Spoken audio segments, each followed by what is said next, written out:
today's work, we have lit up more brightly the Miracle Chair Company, which the lights had almost died in. We were working on this building here, the hotel.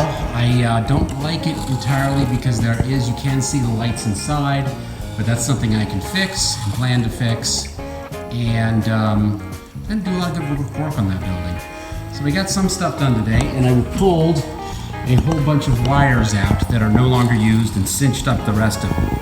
So this little guy go up and down. Oh, he didn't go up, but he's not gonna go up and down right now. Anyhow, but I'm gonna try to get some more light into that building there. Got a lot of ideas to make these buildings better than they are already. Light in there.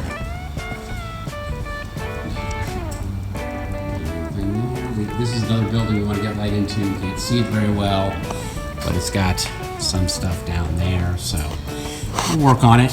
Just got to get the right appliances.